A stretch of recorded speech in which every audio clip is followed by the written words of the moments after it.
तो नमस्ते दोस्तों, आज मैं आपके सामने फिर से मौजूद हूँ एक नई वीडियो के साथ। मेरा नाम अभिनव कौशल है और मैं आपको आज पाइथन और पाइथन के वेरिएबल्स और उसके कुछ छोटे प्रोग्राम्स बनाना सिखाऊंगा कि किस तरीके से पाइथन के अंदर एक अच्छे प्रोग्राम्स को आप क्रिएट कर सकते हैं, जिससे कि आगे आने वाले टाइम में आपके अंदर अगर पाइथन से रिलेटेड कोई डर है तो वो निकल जाएगा। कोशिश करूँगा कि आपको अच्छे से समझा सकूँ। Thank you. तो शुरू करते हैं आज का topic, Python Unlocking Versatile Programming Potential. A beginner-friendly, powerful language trusted by millions from web development to the data scientist and AI engineering. तो जैसा कि हम जानते हैं कि पाइथन एक वर्सटाइल का मतलब होता है ऐसी लैंग्वेज जो कि मल्टीपल जगहों पे यूज की जाती है। वर्सटाइल मतलब बहुत सारे काम, बहुत सारी जगहों पे जिसका हम इस्तेमाल कर सकते हैं। पाइथन एक बिगिनर फ्रेंडली तो है ही है, जिसकी वजह से बहुत सारे मिलियंस ऑफ लोगों ने इसका ट्रस्ट है, मिलियन ऑफ लोग इसको यूज़ करते हैं, क्योंकि इसका जो काम है वो वेब डेवलपर में भी है, डेटा साइंटिस्ट में भी है और एआई आर्टिफिशियल इंटेलिजेंस की जो भी इंजीनियरिंग वगैरह है उसमें भी इसका यूज़ होता है। पाइथन के जो की फीचर्स हैं, उसमें सबसे पहला है आपका रीडेबल सिंटैक्स। जैसे कि मैं आपको पहले भी बता चुका हूँ कि पाइथन के जितने भी सिंटैक्स हैं, वो इंग्लिश लैंग्वेज से लिए गए हैं। नॉर्मल इंग्लिश लैंग्वेज जैसे if, for, while, input, print, ये सारे इंग्लिश से वर्ड्स हैं, ठीक है? जहाँ पे हम इंडेंटेशन का यूज़ करते हैं, ब्रेसेस, कर्ली ब्रेसेस का यूज़ करते हैं, जिससे आपको कोड क्लीन और ईज़ी टू अंडरस्टैंड हो सके। मतलब ब्रेसेस वगैरह का यूज़ करके उसको अच्छे से समझाने की कोशिश करते हैं। जैसे आप देख रहे हो ये साइड में जो स्क्रीन है, यहाँ पे अगर आप देखो तो इस तरीके से इन्होंने देखो कर्ली ब्रेसेस वगैरह का यूज़ किया है, जिसकी वजह से कोड अलग-अलग सेपरेट हो रहा है और रीडेबल हो पा रहा है। नेक्स्ट है आपका इंटरप्रेटेड लैंग्वेज। पाइथन एक इंटरप्रेटेड लैंग्वेज है, दैट मीन्स जो कोड है वो लाइन वाइज लाइन रन करता है, कि अगर पहली लाइन में कोई भी फॉल्ट नहीं है तो वो दूसरी लाइन पे जाएगा, दूसरी में नहीं है देन वो 3C पे जाएगा। दैट मीन्स आपको एक इंस्टेंट फीडबैक, तुरंत की तुरंत आपको रिजल्ट मिल जाता है, एक फीडबैक मिल जाता है और कॉम्प्लेक्स कम हो जाता है, क्योंकि अगर एक संग पूरा कोड को रीड करके एक संग एरर आए तो उसको ढूंढना और डिबग करना, दैट मीन्स उसको रिमूव करना बहुत ज़्यादा कॉम्प्लिकेटेड हो जाएगा। इसीलिए इंटरप्रेटेड लैंग्वेज में सबसे बढ़िया फ़ायदा ये है कि डिबगिंग मतलब एरर को रिमूव करना बहुत ईजी हो जाता है, फास्ट हो जाता है, इसीलिए वो लैंग्वेज ज़्यादा कॉम्प्लेक्स नहीं हो पाती। तीसरा है आपका रिच इकोसिस्टम, कि थाउजेंड्स ऑफ लाइब्रेरीज, कि पाइथन के अंदर डिफरेंट डिफरेंट लाइब्रेरीज हैं। अब लाइब्रेरीज क्या होता है इनको मैं आपको आगे समझाऊंगा, लेकिन फिलहाल मैं एक तरीके से समझाता हूँ कि एक नॉर्मल लाइब्रेरी, एक वर्ड जो लाइब्रेरी है वो लिया कैसे गया है, कि एक नॉर्मल लाइब्रेरी के अंदर होता क्या है। नॉर्मल लाइब्रेरी के अंदर थाउजेंड्स ऑफ बुक्स होती हैं और वो बुक्स किसी एक सब्जेक्ट के ऊपर नहीं होती, बल्कि अलग अलग चीज़ों के ऊपर होती हैं। दैट मीन्स पाइथन के अंदर ऐसी बहुत सारी लाइब्रेरी हैं जिसके अंदर बहुत सारे फंक्शंस और मॉड्यूल्स को यूज़ किया गया है। इनको बनाने का पर्पस यही है कि पाइथन अलग अलग जगहों पे यूज़ हो सके, वर्सटाइल बन सके। जैसे नमपाई न्यूमेरिकल पाइथन के लिए यूज़ किया जाता है, पांडास है जो कि मैटप्लॉटलिब वगैरह के लिए, डेटा साइंटिस्ट वगैरह के लिए, इन चीज़ों के लिए यूज़ करता है। डिजांगो है, टेंसर फ्लो है। ऐसी बहुत सारी डिफरेंट डिफरेंट लाइब्रेरीज हैं जिनका हम यूज़ करते हैं आजकल टाइम पे। जैसे भी हमारे इंडस्ट्रीज है, मार्केट्स वगैरह हैं, ये यूज़ किया जाता है। इसके बाद क्लेस क्रॉस प्लेटफॉर्म। अब क्रॉस प्लेटफॉर्म जो है एक बहुत इंपॉर्टेंट फीचर है। अगर आपने कोई भी लैंग्वेज बनाई और उसका कोई भी प्रोग्राम है, कोई भी लैंग्वेज पे अगर आप प्रोग्राम बना रहे हो और वो प्रोग्राम एक ही ऑपरेटिंग सिस्टम पे काम करे, तो वो आपके लिए बहुत ज़्यादा हेक्टिक हो जाएगा कि अलग-अलग ऑपरेटिंग सिस्टम के लिए अलग-अलग आपको प्रोग्राम क्रिएट करना पड़ेगा। और इस चीज़ को टैकल करने के लिए पाइथन ने अपने अंदर एक फीचर इंट्रोड्यूस किया है, क्रॉस प्लेटफॉर्म। क्रॉस प्लेटफॉर्म का मतलब है कि पाइथन अलग-अलग ऑपरेटिंग सिस्टम पे वर्क कर सकती है। मतलब सेम प्रोग्राम आप विंडोज़ पे चला सकते हो, लाइनक्स पे चला सकते हो, आईओएस, मैक आईओएस पे भी चला सकते हो। तो पाइथन एक क्रॉस प्लेटफॉर्म लैंग्वेज है। अब कोर एप्लीकेशंस क्या है पाइथन की? तो जैसे कि मैं पहले भी आपको समझा चुका हूँ कि वेब डेवलपमेंट में पाइथन का बहुत ज़्यादा रोल है। वेब डेवलपमेंट में उसकी कुछ लाइब्रेरीज हैं, जैसे डिजांगो, फ्लास्क, पावर वगैरह, स्केलेबल वगैरह, ये बहुत सारी लाइब्रेरीज हैं जो कि वेब डेवलपमेंट में यूज़ किए जाते हैं। डेटा साइंटिस्ट की बात करें, डेटा एनालिस्ट की बात करें, तो वहाँ पे पांडास, मैटप्लॉटलिब का यूज़ किया जाता है। आर्टिफिशियल इंटेलिजेंस की बात करें तो पाईटॉर्च वगैरह का यूज़ किया जाता है। ऑटोमेशन एंड स्क्रिप्टिंग की बात करें तो यहाँ पे रिपिटेटिव टास्क वगैरह, यहाँ पे पाइथन स्क्रिप्ट वगैरह का यूज़ किया जाता है। तो ऐसी सब जगहों पे अगर हम देखें तो पाइथन की लाइब्रेरीज हैं, जिसकी वजह से पाइथन वर्सेटाइल है और इन सब फील्ड्स में उसका अपना एक इम्पोर्टेंट रोल है। Setting up your environment. Getting started with Python is quick and straightforward. Follow these steps. अब बात ये करते हैं कि पाइथन को हम अपने लैपटॉप में या पर्सनल कंप्यूटर पीसीज वगैरह में किस तरीके से चला सकते हैं। तो सबसे पहले आपको पाइथन जो है डाउनलोड करना हो। अब पाइथन की एक और बहुत बढ़िया इंपॉर्टेंट क्वालिटी है कि ये फ्री ऑफ कॉस्ट है। दैट मीन्स आपको कोई चार्ज, कोई लाइसेंस लेने की जरूरत नहीं है। सिंपली आपको विजिट करना है python.org और वहाँ से लेटेस्ट वर्जन डाउनलोड करना है। लेटेस्ट वर्जन डाउनलोड करने के बाद इसमें बिल्ट इन IDLE को आप यूज़ कर सकते हो या फिर VS कोड या पाइचार्म की मदद से भी आप कोड को कर सकते हो। वेरीफाई इंस्टॉलेशन अगर आपको करना है, चेक करना है कि आपका जो इंस्टॉल्ड फाइल है वो आ गई है पाइथन की सिस्टम के अंदर, तो आप वहाँ से इंस्टॉल करेक्टली प्रोग्राम में जाके अपना चेक कर सकते हो। ओपन टर्मिनल करेंगे, वहाँ पे टाइप करेंगे पाइथन और आपका जो वर्जन है वो वहाँ पे इंस्टॉल्ड होके आ जाएगा। नेक्स्ट है आपका फर्स्ट प्रोग्राम। अब पाइथन हमने इंस्टॉल कर लिया, पाइथन इंस्टॉल करने के बाद अब बात आती है कि सबसे पहला प्रोग्राम। देखो, किसी भी काम को करने के लिए पहला स्टेप लेना बहुत ज़्यादा इम्पोर्टेंट होता है। इसी तरीके से हम पाइथन में पहला स्टेप फर्स्ट प्रोग्राम से लेते हैं। तो पहला स्टेप है आपका हेलो वर्ल्ड। अब हेलो वर्ल्ड को किस तरीके से डिस्प्ले करना है, तो उसके लिए आप सिंपली प्रिंट ब्रैकेट में डबल इन्वर्टेड कोट्स के अंदर हेलो वर्ल्ड लिखेंगे। अब ये क्या है इसको मैं आगे समझाता हूँ आपको, लेकिन फिलहाल हमें सिर्फ इतना सा लिखना है और आपका कोड कंप्लीट। नो कॉम्प्लेक्शन, कोई कॉम्प्लेक्स नहीं है, कोई रॉकेट साइंस नहीं है, सिंपल एक लाइन का कोड आपने लिखा और आपने पाइथन का पहला प्रोग्राम बना लिया। अब इसको थोड़ा सा मैं डिकोड करके आपको समझाता हूँ कि इसमें जो प्रिंट है, यहाँ पे अगर आप देखें तो ये प्रिंट जो है ये बिल्ट इन फंक्शन है। बिल्ट इन फंक्शंस मतलब पाइथन की जो लाइब्रेरी है, पाइथन के अंदर कुछ फंक्शंस पहले से मौजूद हैं जिनका एक स्पेसिफिक काम है कि उनको इसी काम के लिए बनाया गया है। तो उस तरह के काम को यूज़ करने के लिए कुछ फंक्शंस को इंट्रोड्यूस किया गया है, जिससे कि वो काम बार-बार दोहराने की बजाय बस एक सिंपल फंक्शन को हम यूज़ करें और वो काम हो जाए। जिससे कि बार-बार उतना लेंथी कोड नहीं लिखना पड़ेगा, सिर्फ़ एक फ़ंक्शन को लिखना पड़ेगा।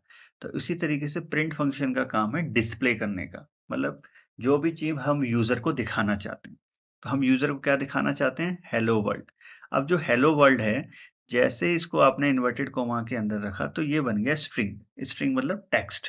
ये सिंपल टेक्स्ट है, जिसमें कोई भी चेंजेस नहीं है। जैसा आपने लिखा है, वैसे ही एज़ इट इज़ ये प्रिंट हो जाता है। अब प्रिंट जो फंक्शन है वो बिल्ट इन फंक्शन है, आउटपुट प्रोवाइड करने के लिए यूज किया जाता है।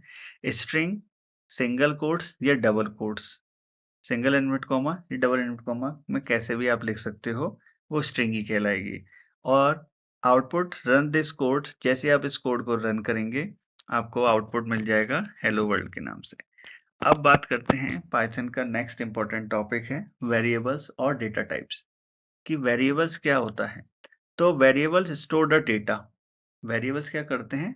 डेटा को स्टोर करने के लिए यूज किए जाते हैं। जैसे हमने मैथ्स में पढ़ा a प्लस बी का होल स्क्वायर, तो A square plus B square plus 2ab। अब ए और बी में कुछ ना कुछ वैल्यू रखते हैं तो हमारी कैलकुलेशन हो जाती है। सेम उसी तरीके से पाइथन में है। पाइथन में भी हमें क्या करना होता है? वेरिएबल्स बनाने होते हैं और उन वेरिएबल्स के अंदर हम वैल्यूज को रखते हैं। अब इसमें एक वेरिएबल है आपका नेम। अब उस नेम वेरिएबल के अंदर आपने रखा आरव।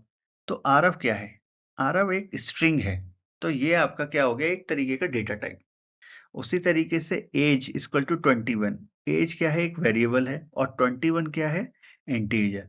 तो ये क्या हो गया? इंट का डेटा टाइप, इंटीजर टाइप का डेटा टाइप। नेक्स्ट आपने एक वेरिएबल बनाया हाइट। हाइट के अंदर आपने स्टोर किया 5.9। अब 5.9 फ्रैक्शनल वैल्यू है, तो उसके लिए हम यूज करते हैं डेसिमल के लिए फ्लोट। फ्लोट भी एक क्या है अपना डेटा टाइप है। इज स्टूडेंट, क्या वो स्टूडेंट है या नहीं। दैट मीन्स दो ही आंसर आएंगे, या तो वो स्टूडेंट है या वो स्टूडेंट नहीं है। तो यहाँ पे आंसर आता है बुलियन में। तो बुलियन में आंसर हमेशा ट्रू और फॉल्स में आता है। तो ये आपके चार अलग अलग डेटा टाइप्स हैं, स्ट्रिंग, इंटीजर, फ्लोट और बुलियन। और इस तरीके से आपने एक अलग अलग वेरिएबल्स बना के इनको स्टोर कर लिया। नेम के अंदर आपने आरव स्टोर कर लिया, एज के अंदर 21 कर लिया, हाइट के अंदर 5.9 कर लिया, एज स्टूडेंट के अंदर ट्रू कर लिया। अब जो चाहो आप उसको प्रिंट कर सकते हो। हमने प्रिंट किया नेम और एज, तो आपका नेम और एज प्रिंट होके आ जाएगा। अब बेसिक इनपुट आउटपुट की बात करें तो make your program is interactive using the input function to receive data and print display the result. कि नॉर्मल अगर हमें यूजर से कुछ भी वैल्यू लेनी है, ठीक है, दैट मीन्स हमें यूजर से क्या लेना है, इनपुट लेना है, तो उसके लिए हम यूज करते हैं इनपुट फंक्शन। अब यहाँ पे इनपुट फंक्शन के अंदर हमने क्या लिखा, एंटर योर नेम, और उसको फिर एक वेरिएबल में स्टोर कर दिया, नेम नाम के वेरिएबल। नेम इसलिए क्योंकि पहचानने में थोड़ा आसानी होगी। वेरिएबल्स बनाते समय आपको यही ध्यान रखना है कि जिस नाम से आप वेरिएबल बना रहे हो वो कहीं ना कहीं मीनिंगफुल होना चाहिए। जैसे एंटर योर नेम, तो नेम के नाम से ही बना दिया। एंटर योर एज, तो एज के नाम से बना दिया। अब नेम एक स्ट्रिंग है, तो इनपुट में हमने वैल्यू ली, इनपुट फंक्शन के अंदर उसको नेम में स्टोर कर दिया, तो जो भी वैल्यू आएगी वो स्ट्रिंग में आएगी। इसमें लिख रहा भी है यहाँ पे, display a prompt and wait for user to type a response, always return in string. जो भी इनपुट में हमने वैल्यू ली है वो हमेशा किस में होगी, स्ट्रिंग में। दैट मीन्स जो हमने हेलो वर्ड वगैरह लिखा था अभी पीछे, सेम उसी तरीके से स्ट्रिंग होगा डबल इन्वर्टेड कोट्स के अंदर। अब दूसरा आता है आपका एज। अब एज में नंबर आते हैं, कोई नेम वगैरह तो नहीं आ सकता। अब नंबर जो होते हैं वो होते हैं इंटीजर, न्यूमेरिकल। न्यूमेरिकल के लिए हमें सेम लिखना है, पहले यूजर से इनपुट लेना है, लेकिन फिर उसको कन्वर्ट किस में करना है, इंटीजर में। तो इसलिए सबसे ऊपर क्या लगाया हमने, इंट फंक्शन, उसके अंदर हमने लगाया इनपुट। तो इंटीजर क्या करता है, integer convert a string to a integer so you can perform mathematical operation on numbers. कि जो भी हमने न्यूमेरिकल वैल्यूज ली हैं उन पे कैलकुलेशंस कर सकें। क्योंकि अगर एज आपने न्यूमेरिकल नहीं लिया तो उसमें आप प्लस माइनस मल्टीप्लिकेशन डिवीजन कुछ भी नहीं कर सकते। इसलिए जो भी वैल्यू हमने यूजर से ली है वो अगर इनपुट में आएगी तो वो स्ट्रिंग में आएगी, लेकिन स्ट्रिंग को कन्वर्ट करना है इंटीजर में, तो उसके लिए इंट फंक्शन का यूज करना पड़ेगा। तो इस तरीके से हमने नेम और एज इन दोनों को स्टोर कर लिया। अब print hello name, print you are age your old. अब you are age years old, इसमें एज क्या है, वेरिएबल, नेम क्या है, वेरिएबल। तो जब हम इसको प्रिंट करेंगे तो हमें हेलो नाम मिलेगा, यू आर के बाद 17 या 16 जो भी आप लिखोगे वो एज मिलेगी, ईयर्स ओल्ड। तो इस तरीके से प्रिंट आउट करके लिखाएगा, hello Aarav you are 17 years old. तो ये आपका प्रिंट का काम हो गया, जिससे कि आप एक अच्छा प्रोग्राम बना के उसको डिस्प्ले करवाओगे यूजर को ऐसा लगेगा ये स्पेसिफिक मेरे लिए बनाया गया है। ये मेरा चैनल है CS AI हब हिंदी, आप इसको लाइक शेयर सब्सक्राइब करिएगा ताकि मैं और मोटिवेट हूँ आगे वीडियोस वगैरह बनाने के लिए जो आपकी हेल्प कर सकें। सिंपल एडिशन प्रोग्राम, एक और प्रोग्राम हम देखते हैं एडिशन का। सिंपल एडिशन लेते हैं, एक नंबर 1 लिया वेरिएबल, उसके अंदर 10 स्टोर किया, नंबर 2 वेरिएबल लिया, उसमें 21 स्टोर किया, एक वेरिएबल लिया रिजल्ट, जिसमें इन दोनों का एडिशन आ जाए। आप रिजल्ट भी लिख सकते हो, टोटल भी लिख सकते हो, जो भी चाहो आप अपने हिसाब से वेरिएबल बना सकते हो। मैंने आपको पहले बताया था वेरिएबल्स आप अपनी मर्जी से बना सकते हो। तो नंबर 1 प्लस नंबर 2 दोनों लिया, प्रिंट किया सम, और सम के बाद कॉमा लगा के रिजल्ट। अब रिजल्ट पे दोनों तरफ इन्वर्टेड कॉमा नहीं लगाएंगे, क्योंकि अगर इन्वर्टेड कॉमा लगाएंगे तो वो क्या बन जाएगा, स्ट्रिंग, जो कि मैंने आपको पहले बताया था। तो हमें उसको स्ट्रिंग नहीं बनाना है, बल्कि उसके अंदर की वैल्यू डिस्प्ले करवानी है, जैसे हमने पहले एज में और नेम में करा था। तो यहाँ से आपका रिजल्ट आ जाएगा। अब अगर हम देखें तो हर बार इसको रन करवाने के बाद आपका रिजल्ट आएगा 35। क्योंकि आपने वैल्यू 10 और 25 फिक्स कर दी। अगर मैं फिक्स वैल्यू पे काम नहीं करूँ, मैं चाहता हूँ हर बार यूज़र से नई वैल्यू लूँ, तो उसके लिए मुझे करना पड़ेगा इंट इनपुट, जैसे मैंने ऐज में किया था। इंट इनपुट करूँगा फर्स्ट नंबर के लिए, इंट इनपुट करूँगा सेकंड नंबर के लिए। एक को मैं ए में स्टोर करता हूँ, एक को बी में। चाहूँ तो नंबर 1 में स्टोर कर लूँ, चाहे नंबर 2 में, इट्स डिपेंड अपॉन यू। आप अपने हिसाब से वेरिएबल बना सकते हो। मैं बार-बार दोहरा रहा हूँ कि वेरिएबल आप अपनी मर्ज़ी से बना सकते हो। बस वेरिएबल बनाते समय आपको ध्यान ये देना है कि जो भी वेरिएबल आप बना रहे हो, वो मीनिंगफुल होना चाहिए। और a प्लस बी आपने डायरेक्ट लिख दिया। अब चाहो तो एक वेरिएबल और बना सकते थे सम के नाम से, टोटल के नाम से, रिजल्ट के नाम से, या फिर आपने डायरेक्ट a प्लस बी लिख दिया और इससे आपका जो रिजल्ट है वो यहाँ पे प्रिंट होके आ जाएगा। अब इसमें क्या होगा, जितनी बार आप इस प्रोग्राम को चलाएंगे, रन करवाएंगे, एग्जीक्यूट करवाएंगे, उतनी बार यूजर आपसे नंबर मांगेगा। और जब यूजर से आप नंबर लेंगे हर बार, तो वो उसके हिसाब से रिजल्ट भी चेंज होता रहेगा। असाइन वैल्यू के लिए store number in variable number 1, number 2, plus एक ऑपरेटर है जो कि आप देख ही चुके हैं, plus minus division multiplication. Display करने के लिए प्रिंट फंक्शन का यूज किया है। पॉइंट जो है आपको याद रखना है, की पॉइंट की इंट फंक्शन का हमेशा काम होता है स्ट्रिंग वैल्यू को कन्वर्ट करना, किसमें, इंटीजर में, जिससे कि उसके ऊपर कैलकुलेशंस वगैरह हम कर सकें। मुझे उम्मीद है आप लोगों को मेरी वीडियो अच्छी लगी होगी, तो प्लीज़ सब्सक्राइब करिएगा, लाइक करिएगा, शेयर करिएगा, जिससे कि मैं वीडियो को और अच्छे से बेहतर बनाने की कोशिश करूं। अगर आपको कोई टॉपिक समझ में नहीं आता तो आप मुझसे ज़रूर पूछिएगा। मैंने कोशिश करी आपको समझाने की कि पाइथन में किस तरीके से आप प्रोग्राम को क्रिएट कर सकते हैं। फिर भी अगर आपको कोई डाउट है, कोई प्रॉब्लम है, तो आप कमेंट करके मुझसे पूछ सकते हैं। कोशिश करूँगा आपके डाउट को और अच्छे से क्लियर कर सकूँ। और अगर आप चाहते हैं कि किसी स्पेसिफिक टॉपिक पे वीडियो बनवाना, तो उसको आप कमेंट जरूर करिएगा। कोशिश करूँगा जल्द से जल्द उस टॉपिक पे आपके लिए एक वीडियो बना सकूँ। Thank you.